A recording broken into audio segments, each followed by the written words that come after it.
Hi, my name is Pablo Gomez, and today I would love to talk to you about my presentation at Tableau conference this year in 2023 about how to build, design, and to build infographics using Tableau. So combining two of my passions, graphic design and data visualization with Tableau. I'm a data visualization lead at the British Standard Institution here in London in UK. I'm originally from Argentina, but I've been here and been living in the UK for a very, very long time now. I'm also a Tableau Public Ambassador since 2017. And this year, I was also named Tableau Visionary 2023, which was a massive privilege and something that I'm so proud and happy to be part of this cohort of visionaries for this year.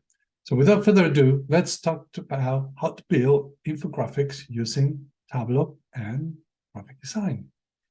So looking forward statements, please feel free to pause this video, feel free to read all this at your own pace, at your own time, and we can start looking into more detail on what we're going to do in a second. Now, a few steps, we're going to look at a few steps on how to build an infographic using Tableau and graphic design. In many cases, we're going to start by creating or looking at the first few things that you need. And one of those things that you need is to have a theme, to have an idea, a subject, something you want to tell, something you want to show when you're in your visualization, in your infographics. That could be all sorts of different things. We can talk about statistics, we can talk about sports, probably politics, music, technology, all sorts of different things. It's up to you. Once you find your subject, once you find your theme or your idea, then you can start looking at the style. What is it going to look like? What are we going to show? In this case, what color palettes we're going to be using? Typography, graphic elements. Are we going to use normal pictures? Are we going to use vectorized images of those people? Those are the things you can start looking into when building your infographic. Now, the first layouts and mockups are part of the ideas that you're going to start putting together before you start building your infographic. In this case, sometimes, most of the time, you start with a very simple black and white option where you can actually start looking and showing and saying, okay, these are the elements that I'm going to be using. Some of the elements, some of the graphs that I'm going to be using. Then you can start looking at the colors sometimes, and the placement on those infographics and what you're going to be using, where they're going to sit, where they're going to be placed within your infographic. All those things come together at some point during during this time when you are building or when you are preparing those ideas. And obviously, once you have all those things together, what we do is we start building the infographic, right? We put all the colors, we put all the graphic design elements, and we put everything in place so you can actually start building that infographic. Now, once you have all that together, we can say, let's get started. Nothing better to start by doing the brainstorming. Usually what I do is, because we usually work from home or we start building our infographics or visualizations from home, I call some friends, I call some people, some peers, and someone in the data farm, and I said, look, thinking about building this, thinking about building this visualization, this infographic, and these are some of the ideas that I have. This is a mock-up, a layout of what's going to look like. And I'm thinking about using these elements, and I'm thinking about using those colors. Do they work okay? What do you think?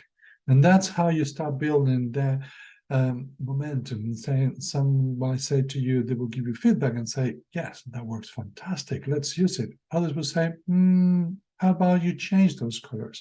How about you change that typography? And that start helping you building the infographic in a much better way, because you start looking and understanding your audience. You start looking and understanding how everybody's going to react once they have the infographic in front of them. So once you have all that, the brainstorming is that you have your colors, you have your typography, you have the elements that you're going to be using. Let's start building some layouts, some mockups, right? So the first mockup is going to be, usually in my case, either on a piece of paper written by hand, or if I go digitally, for example, I will put everything together, or most of the elements that I'm going to be using, in black and white. At this point, I'm not using any colors, I'm not using any real graphs or any real information at all. I just want to see the look and feel. I just want to understand whether they work or not within my visualization. Everything's okay. Are the elements okay? Should I need to remove or add more information, more elements? All that is part of the first sketch or the first mockup. Then we move on to something more detailed, probably a better size of the final infographic, or what's going to look like. We add the colors, I add the colors, and once I start adding the colors, I start looking at those elements. Do they work okay? Are they okay for the subject that we're going to be talking about? Do they work fine? And obviously, once you have all that in place, you start building your infographic, and you can see how they actually work and whether they work okay with the idea and the subject that you want to convey, or the idea that you want to transmit on your infographic. Now, another idea, another example is this one, where I was looking at a survey of more than 5,000 people in the UK that were asked if they use their mobile phones or cell phones while they were working, right? And if they had any problems. And some of them replied yes, others not. And I started looking at two different options, two different ideas. One with a very dark background, and another one with a white background. One with a very strong, powerful colors, and the other one with more subtle colors. And I realized that the best of the two ideas would be the second one. And this was the final infographic, where we can see they used the white background and the different sections of the information. So we're telling a story, how many people in the UK walk by when using their mobiles. So they're using their mobiles, so they look at their mobiles while walking, either by location, by gender, and by age. Also, we have to also think that most of all our visualizations should be accessible to everyone. Did you know that there are 300 million people around the world with color vision deficiency, or what we also call colorblind? So for them, what a normal vision will see as red and green and yellow, for example, for them, it's basically there's no difference on what they can see. So what better we can do to actually help them understand and see the information that we can show on our visualizations. It's astonishing that 1 in 12 men are colorblind and 1 in 200 women are colorblind. So the more reasons for us to take this into consideration, and the more reasons for us to actually say, okay, if I'm going to use some sort of a rack system, or if I'm going to use the red, amber, and green system in my visualizations, it's a great idea to use color palette that are colorblind efficient. So basically, with this colorblind palette that I'm showing you, for example, you can actually they can actually distinguish the difference between different colors, because it's accessible to them. And so it's something that I strongly ask if you can actually please look at that when building your visualizations. If you're using a red, amber, and green system in your visualizations, please keep that in mind and use a colorblind efficient color palette. Now, we have the colors, we have all the elements, we have the graphic design, we brainstormed with some friends, some people in the data firm, and everything's ready. So why don't we start building it? Why don't we go to Tableau and we start building our visualizations, right? And for that, I'm going to show you a few ideas, a few examples that I built over the years. And the first one is the Game of Thrones and Women of Ice and Fire. So for this one, I received the data. I think it was a Make Up a Monday data set a few years ago, basically. It was showing us how many characters were killed over the 8 seasons of Game of Thrones. And there was a lot of data, and basically the idea was for me, when I look at the data, when I look at the information, I found out that the top 3 killers were women. So I said, okay, that's the edge, that's the story. We're going to talk about these 3 powerful women who actually were a very important part of the whole story over the 8 seasons. And the first three mockups, the first three ideas that I built were these three. As you can see, a green kind of background, a dark background, and a very vintage sort of a kind of a background where I thought that would be the right one for this subject, that would be the right one for this moment. So at the end of the day, this was the color palette that was used. The typography was the original one from Game of Thrones that was able to find and use. And basically, I started building a map on a vector map. I changed the pictures of these three ladies for vector graphics, basically, so it will look much better into our infographic, and build all the coat of arms for the different regions and the different areas in the series. And at the end of the day, this was the visualization. This was the infographic that ended up being the final product.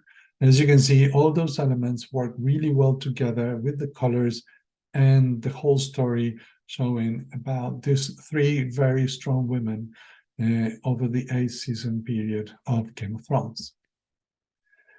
Another important thing to look at or to think about when we're building an infographic is that there are lots of floating elements. There are lots of moving parts around your infographics.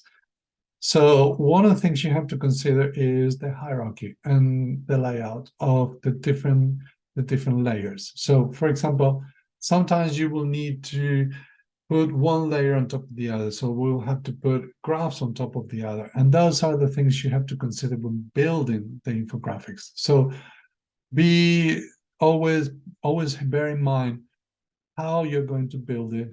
Think about those floating elements and what's going to interact with what, and how you're going to build it in such a way that the user can actually look at the information, understand it, and interact with the information, although they're in different layers or in different levels in your hierarchy.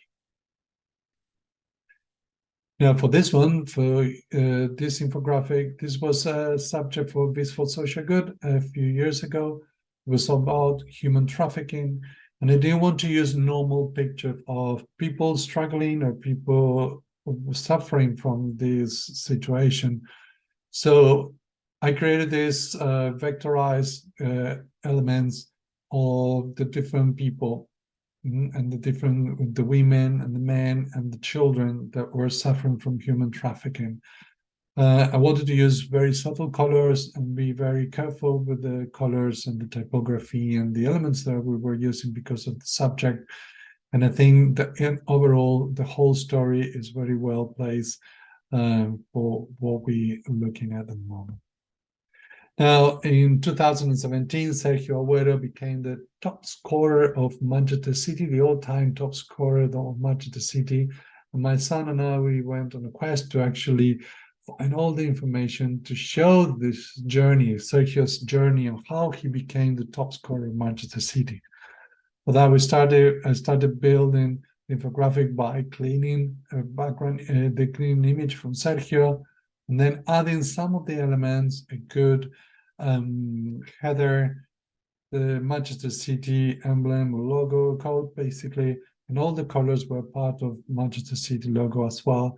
And we told the story with graphic elements and with all sorts of ideas on how Sergio Agüero became the top scorer of Manchester City, with probably almost half of the games as his predecessor, Eric Brook.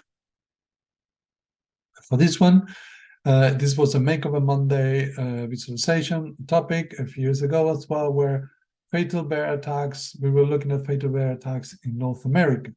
And again, I didn't want to use a normal bear image, so vectorized the image, created polygon bears out of those images, and build the final infographic, as you will see, that ended up really well, worked perfectly fine, and green tones and colors, greens and beige colors that are part of different parts in the United States and Canada as well. For this one, I saw the original visualization some time ago, And I wanted to replicate it. I wanted to create my own version of this visualization, of this infographic using Tableau. I set myself the challenge to say, okay, I know we can build this in Tableau. So the idea was to create this visualization of how happy different countries are around the world based on the World Happiness Report. And I started by creating these lines. Basically, each one of these lines represent a country. Then a stock bar showing the split of how those countries how those countries added points to become the top ranking number 1 to 200 and something as well. Then the list of each one of the countries, and a slope chart connecting each one of those countries to their continents and where they were happy or how happy they were those continents as well. And to give it a little more context, I added some information of happiness based on their GDP, plus some extra information as well, context to understand a little bit more of what we were looking at, and a very strong header. So a very strong title and header is probably one of the most important commodities in your visualization. Every time we go into a visualization, every time we look at an infographic, we have, or our audience will have about 4 to 5 seconds, probably less than that, to actually get engaged and say, I want to see more. I want to understand a little bit more about what this is all about. So use a very strong, powerful header or title all the time. Invite people to actually say, I want to learn more about all this. So that will make them look at the whole visualization and try to understand a little bit more about the topic and the subject that you're trying to convey. Now, for this year, Earth Day 2023, I found some information about oceans of plastic, or plastic in the ocean. So I call it oceans of plastic in Spanish. I know it's the whole visualization infographic is in Spanish, but you get the idea of what we're trying to show. And basically what we're trying to show is that 80% of the plastic in our oceans come from rivers. So the idea was to show that split between 80-20%. The other 20% come from fishing industry.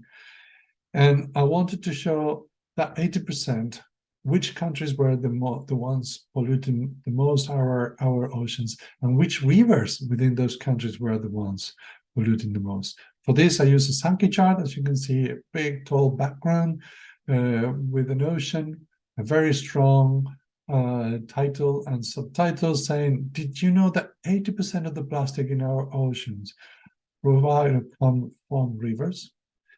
Then I added some extra bit of context and information, a little bit of extra graphic design, and more information about the different rivers and the different countries, how much in percentage they are actually polluted. So putting all that together, the graphic element designs and the graphics created by Tableau, we get together onto an infographic that will tell a really good story about the plastics in our oceans.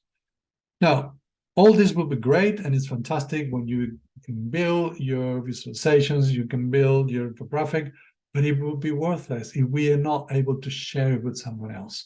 So for that, there's no better place to share your visualizations and your work than in Tableau Public, right? So Tableau Public is a massive source of inspiration. There are so many visualizations in there, millions of visualizations, and lots of people, thousands of people actually providing more and more material every day. So I strongly suggest go to Tableau Public, see what the others are doing in the data fund, what others are doing, get inspired and learn from them. Sometimes when you're able to download those workbooks, those visualizations, it is great to see how they have created those visualizations. Try to reverse engineer as much as you can and ask questions. Contact the user, contact the people who actually develop those VCs and ask them questions. And please always, as I always say, do it in public, because it's the best place for all of us to actually get inspiration, learn, and inspire more people in the data fund to learn more and more about Tableau and how to do better infographics and visualizations. And with all this, thank you so much for staying. Thank you so much for staying here, for being here. Hope you enjoyed the presentation, and feel free to contact, feel free to stay in touch. Here are some of my details. Feel free to stay in touch, website, Twitter.